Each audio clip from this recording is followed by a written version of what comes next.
Hello student, now let us start the next concept, that is the gravitational potential energy. Before the gravitational potential energy, let us revise the potential energy concept which you have learned, studied at the last standard. Okay, what is this potential energy then? See here, the energy which is stored in an object because of its position or state, it's called as the potential energy. कोणती energy की जी ऊर्जा आहे, कशी आहे की जी कशामध्ये तरी stored आहे, एखाद्या ऑब्जेक्टमध्ये स्टोअर्ड फॉर्ममध्ये असते. कशामुळे ती स्टोअर्ड होते, तर त्याच्या पोझिशनमुळे आयदर किंवा त्याच्या स्टेट ऑफ रेस्टमुळे असं असेल, आणि त्याच्यामुळे ती काय आहे, स्टोअर्ड असते. अशी एनर्जी म्हणजेच काय, पोटेन्शियल एनर्जी. फॉर एक्झाम्पल आपण इथे बघितलं तर बघा, water from the overhead tank, अगदी उंचावर किंवा उंच तुम्ही एखाद्या बिल्डिंगवरच्या टँकमध्ये पाणी भरलेलं आहे आणि खाली ते तुमच्या प्रत्येक टॅपमध्ये, प्रत्येक त्या बिल्डिंगमध्ये जेवढे फ्लोअरवर जे आहेत रूम्स, तिथे पाणी येते तुमच्या टॅपमधून. पण त्याच्यातही बघितलं तर एकदम लास्ट फर्स्ट सेकंड फ्लोअरलाच फोर्थ फ्लोअरची ती बिल्डिंग आहे सपोज, तर फर्स्ट सेकंड फ्लोअरला बघा फोर्सने पाणी येणार. का बरं? डिस्टन्स जास्त आहे, त्याच्यामुळे काय होणार आहे, त्याच्यातून येणारं पाणी काय फोर्सने येणार, वरून पाणी येणार.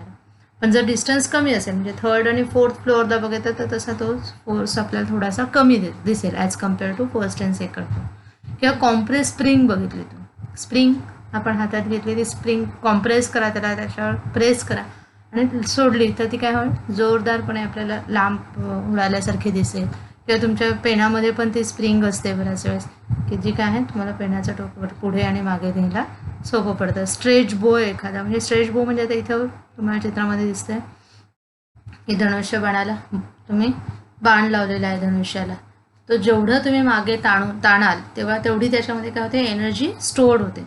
आणि जेव्हा तुम्ही ती रिलीज कराल लगेच तेवढ्या वेगाने आणि तेवढ्या लांबपर्यंत तुमचा तो बो म्हणजेच काय आहे, तो बाण अगदी पुढपर्यंत जातो. म्हणजे त्याच्यामुळे काय होतं, तिथे एक स्टोअर्ड फॉर्ममध्ये एनर्जी तिथे आलेली असते. For we can say the energy stored in an object because of its position or state is called as the potential energy. This energy is relative. पण ही एनर्जी कशी आहे, रिलेटिव्ह आहे. का बरं रिलेटिव्ह म्हणणार, increases as we go to the greater heights from the surface of the earth. मग ही relative आहे. इथे आपल्या चित्रामध्ये दिसेल, एखादा ऑब्जेक्ट जरा उंचावर असेल आणि त्याच्यानंतर अजून दुसरा एक सेकंड ऑब्जेक्ट आणि थर्ड ऑब्जेक्ट, ह्या तिन्ही ऑब्जेक्टला बघितलं तर तिघांची पण पोटेन्शियल एनर्जी ही काय डिफरंट असणार आहे. का बरं? हाईटनुसार. हाईट किती हाईटवर तुमचा तो ऑब्जेक्ट आहे त्यानुसार त्याचा काय आहे परिणाम, त्याची जी पोटेन्शियल एनर्जी आहे ती काय आहे, कॅनेटिक एनर्जीमध्ये कन्व्हर्ट होते आणि त्याप्रमाणे त्याचा आपल्याला रिझल्ट दिसतो. कारण पोटेन्शियल एनर्जी आणि कॅनेटिक एनर्जी या दोन्ही पण काय आहे, मेकॅनिकल एनर्जीचे सब टाईप्स आहेत. हे आपण 8वी-9वीला शिकलेलो आहोत, लक्षात आहे. मग त्याच्यामुळे जसं तुम्ही हायर प्लेसला जाल, पोटेन्शियल एनर्जी काय म्हणून आपण increases as its distance from the surface of the earth is increases. अगदी अजून एक इथे एक्झाम्पल बघा दाखवलं चित्रामध्ये, एखादा चॉक आहे, तुम्ही अगदी उंचावरनं टाकला आणि थोड्याशा कमी उंचावरनं टाकला, तरी पण तुम्हाला काय एकदम उंचावरनं टाकल्यावर काय होईल, त्याचे 3-4 तुकडे झालेले दिसतात. आणि तो चॉक थोड्याशाच डिस्टन्समधून तुम्ही खाली टाकला आहे, तो चॉक तुटणारच आहे, कारण तो अगदीच ब्रिटल असतो, ठिसूळ असतो.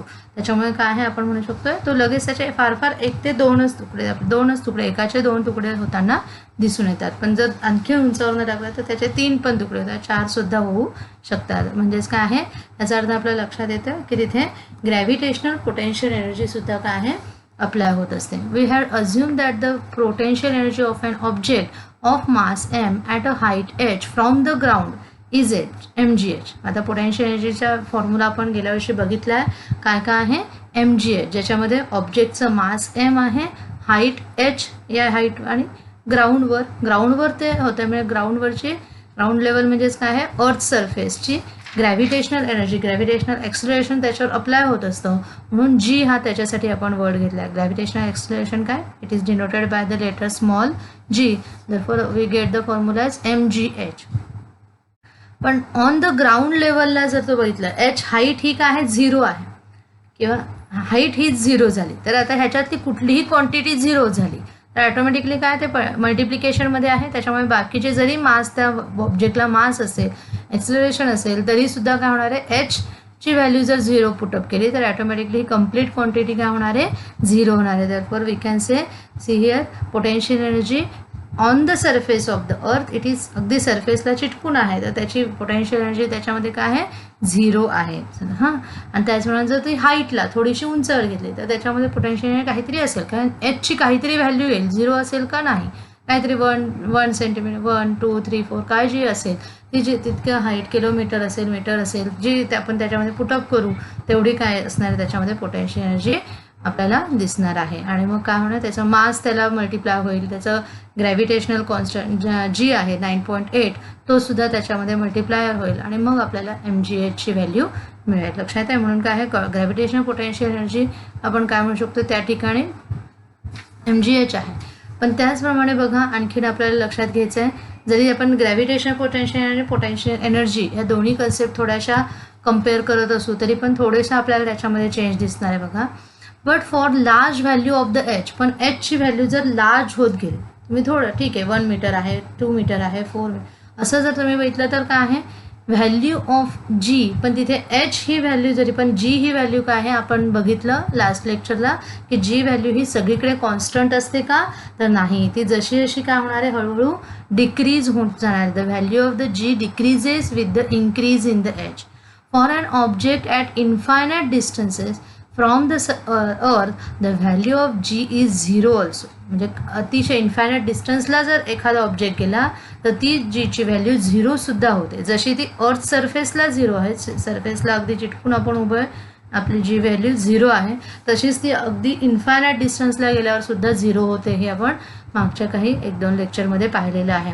And the earth's gravitational force does not act on the object. त्याच्यामुळे अर्थ्स ग्रॅव्हिटेशनल फोर्स इथे अप्लाय होताना दिसत नाही, ॲक्ट होताना दिसत नाही. So it is more appropriate to assume that the value of potential energy to be 0 there. तिथं सुद्धा मग काय होणार आहे, 0 होऊ शकते, कारण जीची व्हॅल्यू तिथे 0 असेल तर मग MgH ही कम्प्लीट क्वांटिटी आपल्याला तिथे 0 होतात. दस for smaller distances that is the heights the potential energy is less than 0, that is it is negative. आणि जर खूप कमी डिस्टन्स असेल तर तिथे ती निगेटिव्ह सुद्धा आपल्याला दिसू शकते. When an object is at a height h from the surface of the earth, its potential energy is minus capital G small capital M divided by R+H.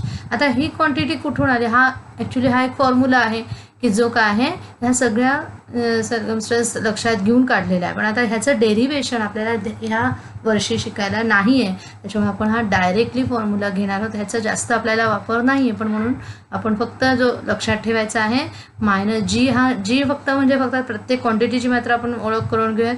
Capital G म्हणजे कोण आहे तर युनिव्हर्सल ग्रॅव्हिटेशनल कॉन्स्टंट आहे की ज्याची value आपल्याला माहिती आहे 6.67 × 10⁻11 न्यूटन मीटर स्क्वेअर पर kg² ही आपण पाहिलेली आहे. कॅपिटल M म्हणजे काय आहे, इथे मास ऑफ द अर्थ आहे. कॅपिटल M म्हणून अर्थचं मास ते कॉन्स्टंट राहणार आहे, म्हणून ते कॅपिटल M ने आपण डिनोट करतो. स्मॉल m म्हणजे मास ऑफ द ऑब्जेक्ट, जो ऑब्जेक्ट असेल, आता ऑब्जेक्ट हा चेंज होणार, त्याच्यामुळे मास ऑफ ऑब्जेक्टसुद्धा चेंज होत राहील. आणि इथे जो कॅपिटल R दिसतोय तो सुद्धा रेडियस ऑफ द अर्थ आहे, जी कॉन्स्टंट व्हॅल्यू आहे 6.4, ती सुद्धा आपल्याला काय आहे लक्षात घ्यायची. आणि स्मॉल h जो आहे तो हाईट, त्या ऑब्जेक्टची हाईट आपल्या अर्थ सरफेसपासूनची ती आपल्याला इथे घ्यायची आहे. Here capital M and R are the earth mass and radius respectively. लक्षात आलं सगळ्यांना. आता ही ग्रॅव्हिटेशनल पोटेन्शियल एनर्जी ही कन्सेप्ट बघितल्यावर आपल्याला पुढे एक कन्सेप्ट बघायची की that is the escape velocity. आता व्हेलॉसिटी ही कन्सेप्ट तुम्हाला माहिती आहे, it is similar to the speed आणि व्हेलॉसिटी. फक्त चेंज त्याच्यामध्ये फरक काय आहे, स्पीड ही फक्त स्पीड असते, व्हेलॉसिटीला काय आहे डायरेक्शनसुद्धा आपल्याला तिथे कन्सिडर करावे लागते. कोणत्या डायरेक्शनने जात आहे, स्पीड तुम्हाला आहे आणि व्हेलॉसिटी पण आहे असं दोन्ही म्हणून. पण स्पीड आपण जेव्हा कन्सिडर करतो तेव्हा तुम्ही डायरेक्शन किती वेळा चेंज करताय हे पाहिलं जात नाही. पण व्हेलॉसिटीला मात्र तुम्ही कुठल्या डायरेक्शनला किती वेळेस तुम्ही टर्न झालेला आहात, किती वेळेस राईटला गेलात, किती वेळेस ते सगळं कन्सिडर करून केलेली असते ती velocity. Okay, let us see the what is that law of conservation of energy. Law of conservation of energy is nothing but the energy can neither be created nor be destroyed. It is only converted from one form to the another. म्हणजे energy, ऊर्जा ही कधीही create होत नाही, म्हणजेच निर्माण होत नसते किंवा ती कधीही नष्ट होत नसते. फक्त ती एका फॉर्ममधून दुसऱ्या फॉर्ममध्ये आपल्याला कन्व्हर्ट होताना दिसते. आणि त्याच्यामुळे in the universe the energy remains constant. त्याच्यामुळे पूर्ण युनिवर्सची एनर्जी ही कॉन्स्टंट राहते शेवटपर्यंत. ह्यालाच काय म्हणतात? Energy of conservation, law of conservation of energy. आता हाच लॉ आपल्याला इथे ह्या कन्सेप्टकडे जाताना बघायचं आहे. बघा आता an object going vertically upward from the surface of the earth. बरोबर आहे, ऑब्जेक्ट काय गेलेला आहे? व्हर्टिकली अपवर्ड डायरेक्शनने गेलेला आहे, खालून वरच्या दिशेने. From the surface of the, म्हणजे अर्थकडून वरच्या डायरेक्शन, अपवर्ड डायरेक्शन आहे. Having an initial velocity equal to the escape velocity. म्हणजे इनिशियल व्हेलॉसिटी एवढी आपल्याला अप्लाय करायची आहे की ती एस्केप व्हेलॉसिटी व्हायला पाहिजे, की जेव्हा त्या व्हेलॉसिटीकडून ग्रॅव्हिटेशनल पूल हा काय होणार आहे? नाहीसा होणार आहे, एस्केप होणार आहे. एस्केप याचाच अर्थ नाहीस होणे, व्हॅनिश होणे. ओके, एस्केप होणार आहे. Escapes the gravitational force of the earth. Gravitational फोर्ससुद्धा तो अर्थचा एस्केप करणार, म्हणजे अट्रॅक्शन फोर्स जो आहे तो सुद्धा काय होणार? तिथे अप्लाय होणार नाही. एवढी व्हेलॉसिटी जेव्हा ती इनिशियल व्हेलॉसिटी होईल, the force of the gravity being inversely proportional to the square of the distance becomes zero. मग जो आपण फॉर्म्युलामध्ये आपण पाहिला होता, एफ इज इक्वल टू काय आहे? GM1 M2 upon R square, म्हणजे डिस्टन्सचा स्क्वेअर असं म्हणतो आपण. मग तो डिस्टन्ससुद्धा काय होणार आहे? जो इन्व्हर्सली प्रपोर्शनल आहे फोर्सला, तो सुद्धा काय होतोय? 0 होऊन जातोय, 0 होऊन जातोय. And therefore at a infinite distance from the, जे इन्फायनाईट डिस्टन्सला जर ऑब्जेक्ट गेला तर तिथं डिस्टन्स आपल्याला काय दिसणार आहे? 0 होताना दिसणार आहे. This means that for the object to be free from the gravity of the earth, it has to reach infinite distance from the earth. म्हणजे ह्याचा अर्थ आपल्याला काय लक्षात घ्यायचं आहे की कुठलाही ऑब्जेक्ट फ्री होतोय, फ्री म्हणजे मुक्त आहे, मुक्तपणे तो संचार करू शकतो. कुठे? From the gravity of the earth. It has to reach the infinite distance from the earth. म्हणजे एखादा ऑब्जेक्ट आपण वरती टाकला आणि तो तरंगत का नाही? हे जे न्यूटनने अगदी सुरुवातीला त्याला जो विचार आला की अरे ॲपल आहे, तो पडला आणि तो खालीच का पडला? तो वरती तरंगत का नाही राहिला? वरच्या दिशेने का नाही गेला? हा जो न्यूटनच्या मनात सुरुवातीला जो विचार आला होता ही कन्सेप्ट मांडताना, ते कधी त्याला करायला लागेल? तो ऑब्जेक्ट जर काय इन्फायनाईट डिस्टन्सला असेल, एस्केप व्हेलॉसिटी जर त्या ऑब्जेक्टला आलेली असेल तर आणि तरच तो काय होऊ शकतो? तिथं फ्रीने तिथे मुक्तपणे संचार करू शकतो. It is the object will that is the object will come to rest at the infinite distance and will stay there. त्याच्यामुळे तिथं तो रेस्ट पोझिशनला जाईल, कारण त्याच्यामध्ये आता कुठली एनर्जी आहे का? नाही. पोटेन्शियल एनर्जी 0 झाली आहे, कायनेटिक एनर्जी 0 झाली, म्हणजे तो काय झाला? स्टे फ्रीमध्ये. तिथं का एनर्जी असेल तर तिथं काय होणार आहे? आपल्याला ॲक्शन दिसणार. फोर्स असला की तिथे इफेक्ट त्याचा दिसेल, पण तसं काही त्याच्याकडे नाही, म्हणून तो तिथे काय आहे? मुक्तपणे संचार. म्हणून आपण आता असंच त्याचा फॉर्म्युला डिराईव्ह करताना बघा आपल्याला बघायचं आहे. For an object of mass m एवढं एखाद्या ऑब्जेक्टचं मास असेल आणि on the surface of the earth आधी काय होते बघूयात. कायनेटिक एनर्जी काय आहे त्याची? Half mv². हा आपल्याला फॉर्म्युला गेल्या वर्षी झालेला आहे. m means mass of the object, v means the velocity of the object. Okay, potential energy ही सुद्धा इथं आता आपलं खरं तर आपण गेल्या वर्षी शिकलो mgh, पण मगाशी आपण म्हटलो की जर एखादा ऑब्जेक्ट आहे ग्रॅव्हिटेशन काय ग्रॅव्हिटीला हे करतो अपोज करतानाचा जो आहे, त्याच्यामुळे ह्या आपल्याला एक नवीन फॉर्म्युला लक्षात ठेवायचा आहे. That is the -GMM upon r. आता इथे एस्केप हा जो व्हीचा, हा जो स्मॉल व्ही काढलेला आहे कायनेटिक एनर्जीचा, तो एस्केप हा शब्द म्हणजे V escape energy, escape velocity ही जी आहे on the surface of the total energy काय होईल बघा. आता टोटल एनर्जी ही तर आपण का बघतो? आता कायनेटिक आणि पोटेन्शियल ह्या दोन्ही पण एनर्जी मेकॅनिकल एनर्जीच्या सब टाईप्स आहे असं आपण बोललेलो आणि आहेच ते आपल्याला गेल्या वर्षी आपण त्या इन डिटेल शिकलेलो आहोत. मग प्रत्येक वेळेस बघा कुठलाही ऑब्जेक्ट मोशनाइज होण्याच्या आधी त्याच्यामध्ये काय आहे? काहीतरी एनर्जी असणं आवश्यक आहे.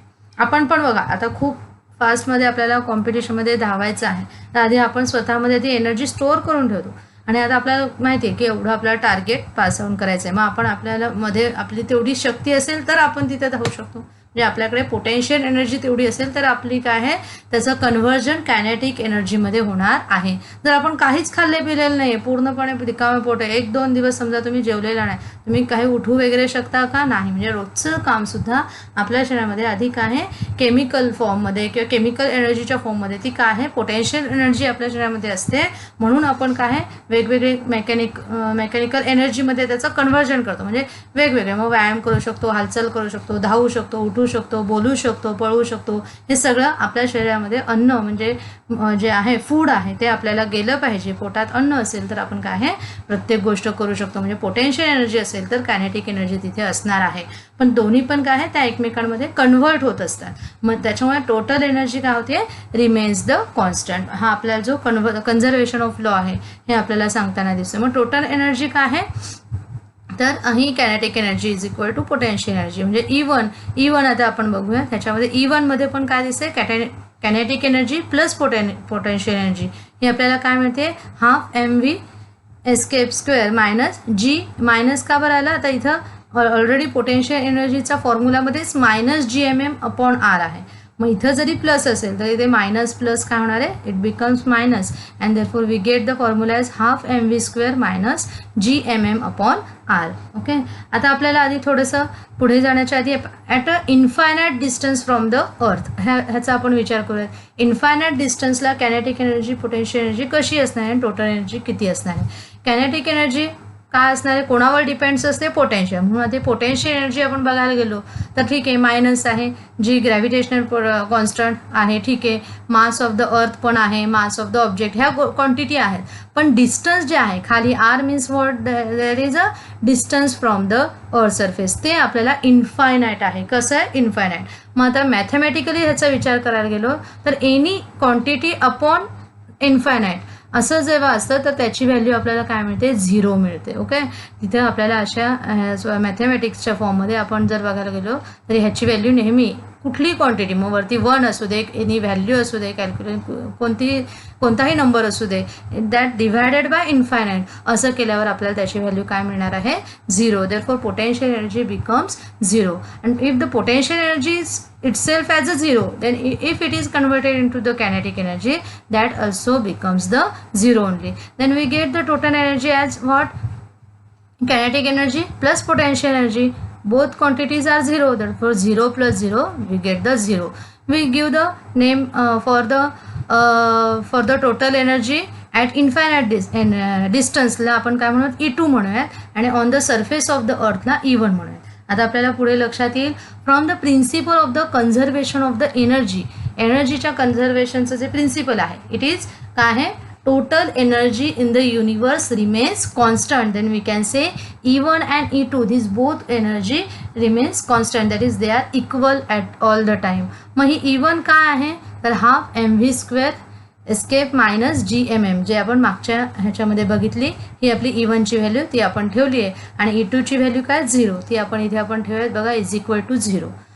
देअरफॉर आता आपण हे सगळं कशासाठी करतोय तर एस्केप व्हेलॉसिटीचा आपल्याला फॉर्म्युला किंवा व्हॅल्यू आपल्याला कॅल्क्युलेट करायची आहे त्यासाठी आपलं चालू आहे. म्हणून आपण एस्केप व्हेलॉसिटी ही टर्म आपण एका बाजूला घेऊयात आणि बाकी सगळ्या टर्म दुसऱ्या बाजूला इज इक्वल टू 0 आहे. म्हणजे आता इथे इकडून इकडे जाताना त्यांचे सायन्स चेंज होणार. मग आता v² ही क्वांटिटी एकटीच इथे आपण ठेवली तर आधी हा कम्प्लीट आपण पाहिजे तर ठेवूयात आणि मग तिकडं काय जाणार आहे 2gm. इथे आपण थोडंसं मी तुम्हाला अजून हे एक्सप्लेन करून दाखवते बघा. एस्केप म्हणजे एस्केप व्हेलॉसिटीची आपल्याला फॉर्म्युला ड्राईव्ह करायचा किंवा डिराईव्ह करायचा आहे. जेव्हा आपण ती क्वांटिटी एका बाजूला ठेवूया बाकी सगळं तिकडं नेलं तर इथं v² या बाजूला राहील हाफ mv² खरं तर राहील. बघा आपण जर करायला गेलो तर इथे तुम्हाला लक्षात येईल हाफ mv² समजा आपण इथे घेतलेलं half v² is equal to gm. m हा आपण तिकडे नेलेला आहे. इथे पण ॲक्च्युली काय आहे m पाहिजे आणि मग आपल्याला समजेल की divided by r. v² is equal to half बघा तिकडे गेलं तर आपल्याला काय होईल 2gmm/r आणि इकडचा जो m आहे तो पण इकडे आपण इथे ड्रॅग होईल. Then our mm will get cancel. See here mm will get cancel. We can show from here as M same quantity डिव्हिजनमध्ये पण आहे आणि काय आहे मल्टिप्लिकेशनमध्ये पण आहे, त्याच्यामुळे दोन्ही पण कॅन्सल होतील. Then we get the V square as the GM upon R. Again the it is the V square is the एक second V square it is the in square form, then we have to only the escape velocity value, so we write it in the square root form. V escape is equal to square root of GM upon R. But again see here, next in the next step they have write as the in the square root 2 small gr. Then this value of g means what? Acceleration due to gravity. That acceleration due to gravity चा आपल्याला formula माहिती आहे, g is equal to GM upon R. GM upon R square actually. Therefore, but here the only value is GM upon R. म्हणजे आपल्याला अजून एक R इथे 1 R is we need here. Therefore, ह्या 2GM upon R ला आपल्याला काय करावं लागेल, त्याच्यामध्ये कन्वर्ट करावं लागेल. मग R ला जर आणखीन एका R ने आपल्याला मल्टिप्लाय करावं, R स्क्वेअर करायचे असेल तर तोच R आपल्याला ह्याची व्हॅल्यू चेंज व्हायला नको. Therefore, we can divide and multiply by the R. So we get the 2GM into R upon R into R, that is the 2GMR upon R square. Then this GM upon R square is nothing but small g. Therefore 2 is we can write as it is GM upon R square as a small g, that is acceleration due to gravity, and then this is the capital R over here. Therefore we get in the square root 2GR. Now we know these all values because these are very constant values. 2 is the value, g is the value 9.8, and r means the radius of the 6.4 into 10 raised to 6. Then when we are calculating, we get the 11.2 kilometer per second. The spacecraft which are sent to the moon or other planets have to have their initial velocity larger than the escape velocity, so that they can overcome the Earth's gravitational acceleration and can travel to these objects. म्हणजे आपल्याला लक्षात येईल scrap पाठवतो ते सगळे काय आहे, जेव्हा मूनकडे पाठवले जातात तेव्हा त्यांच्याकडे कोणती व्हेलॉसिटी असली पाहिजे, एस्केप व्हेलॉसिटी हवी, बरोबर. त्यांची इनिशियल व्हेलॉसिटी हीच कशी असायला पाहिजे, एस्केप व्हेलॉसिटी असायला पाहिजे, की जेणेकरून ते ओव्हरकम करू शकतील अर्थ ग्रॅव्हिटेशनल ॲक्सिलरेशनला, ओव्हरकम एस्केप करू शकतील and can travel to the object, आणि ते तिथेच तसे राहू शकतील. सॅटेलाईटला पण तसंच. म्हणजे अशा प्रकारे आपण हा लेसन इथे कंप्लीट केलेला आहे. त्याच्या आधी आपल्याला छोटीशी आणखीन एक कन्सेप्ट बघायची, दॅट इज द वेटलेसनेस. लक्षात आहे, हे आपल्याला कन्सेप्ट पुढे आहे, वेटलेसनेस इन द स्पेस. आता बघा, वेटलेसनेस म्हणजे वेटचं आपल्याला काही हे नको आहे, वेटलेसनेस, लेस म्हणजे कमी होतं आहे, आणि तो जो स्पेसमध्ये वेटलेसनेस म्हणजे वरती गेल्यावर ते तरंगत असतात, फ्लोट इन द एअर असं जे होत असतं, ती कन्सेप्ट आपण थोडीशी समजूया. Space travellers as well as the objects in the spacecraft appear to be floating. Why does this happen? And through the spacecraft is at a height from the surface of the earth. The value of the g there is not 0. In the space station, the value of g is only 11% less than its value on the surface of the earth. Thus, the height of the spacecraft is not the reason for their weightlessness. Their weightlessness is caused by their being in the state of free fall. ते कोणत्या स्टेटमध्ये असतात, free फॉलमध्ये. ह्या though the spacecraft is not falling on the earth because of its velocity along the orbit, the only force acting on it is the gravitational force. त्याच्यामध्ये act होणारा एकच force आहे की जो ग्रॅव्हिटेशनल फोर्स त्याच्यावर apply होत असतो. Therefore it is in the free fall. As the velocity of the free fall does not depend on the properties of an object, the velocity of the free fall is the same for the spacecraft. मग जसं एखाद्या ऑब्जेक्टसाठी जशी velocity free fall आहे ती स्पेसक्राफ्टसाठी सुद्धा आहे. The travellers and the object in the crafts also. Thus, if a traveler release an object from her hand, it will remain stationary. तो काय आहे, हँडने जर आपण तो वरती टाकला, तिथे वरती स्पेसक्राफ्टमध्ये त्याने एखादा ऑब्जेक्ट टाकला आणि त्याला वाटेल काय अर्थकडे जाईल, नाही, तो remain stationary. It will remain stationary with respect to her and will appear to be weightlessness. आणि त्यांना तो वेटलेसनेससारखा ॲपियर होईल, भास होईल त्याचा. लक्षात येतं. हेच आपण कन्सेप्ट अजून एका स्लाईडमार्फत बघणार आहोत. बघा आता मला लक्षात येईल. थोडंसं आणखीन क्लिअर होण्यासाठी मी एक छोटासा व्हिडिओ तुम्हाला दाखवते. तो नीट ऐकायचा आहे सगळ्यांनी. Weightlessness. Weightlessness may be defined as the state in which a See everyone and listen also properly. body loses its weight due to free fall. Let a stone be suspended from a spring balance suspended by a hand finger. The balance shows the actual weight of the stone. When the balance is released from hand finger, बघा इथे तुम्हाला लक्षात आलं असेल, जेव्हा त्याने weight धरून ठेवलं होतं, हँडने धरून ठेवलेलं होतं, तेव्हा ते जास्त होतं. आणि आता सोडलंय, रिलीज केलंय, तर बघा त्याचं काय the balance falls freely with the hanging stone piece. The balance shows a zero reading. काय म्हणायचं आहे, This proves that the freely falling stone has become weightless. Weightlessness of an astronaut in a satellite. A satellite is a freely falling body orbiting around. त्याच्यामुळे हे satellite जे असतात हे सुद्धा freely fall असतात, ऑर्बिटिंग अराउंड द अर्थ. आणि त्याच्यामध्ये around the earth. It tries to reach the earth, but its path being parallel to earth's surface, it does not reach the earth. Hence, the satellite and all bodies inside it become weightless.